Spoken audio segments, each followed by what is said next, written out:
صحیح مسلم و بخاری میں ابو ایوب انصاری رضی اللہ تعالی عنہ سے مروی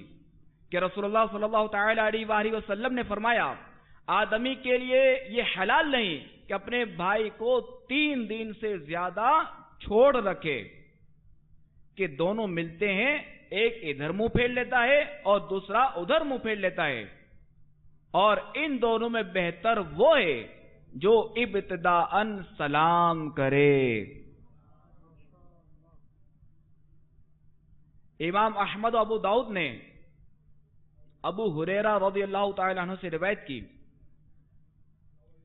کہ رسول اللہ صلی اللہ تعالی علیہ وآلہ وسلم نے فرمایا مسلم کے لیے حلال نہیں کہ اپنے بھائی کو 3 دن سے زیادہ چھوڑ دے، پھر جس نے ایسا کیا اور مر گیا تو جہنم میں گیا۔ ابو داؤد نے ابو ہریرہ رضی اللہ تعالی عنہ سے روایت کی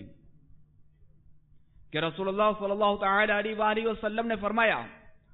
مومن کے لیے یہ حلال نہیں کہ مومن کو 3 دن سے زیادہ چھوڑ دے۔ اگر 3 دن گزر گئے ملاقات کر لے اور سلام کرے، اگر دوسرے نے سلام کا جواب دے دیا تو اجر میں دونوں شریک ہو گئے، اور اگر جواب نہیں دیا تو گناہ اس کے ذمے ہے اور یہ شخص چھوڑنے کے گناہ سے نکل گیا۔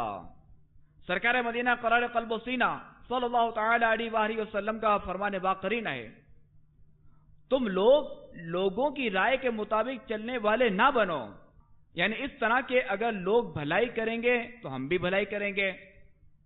اور اگر لوگ ظلم کریں گے تو ہم بھی ظلم کریں گے، بلکہ اپنے نفس کو اس طرح قرار دو کہ اگر لوگ بھلائی کریں تو تو بھی بھلائی کرنا، اور اگر برائی کریں تو تو ظلم سے باز رہنا۔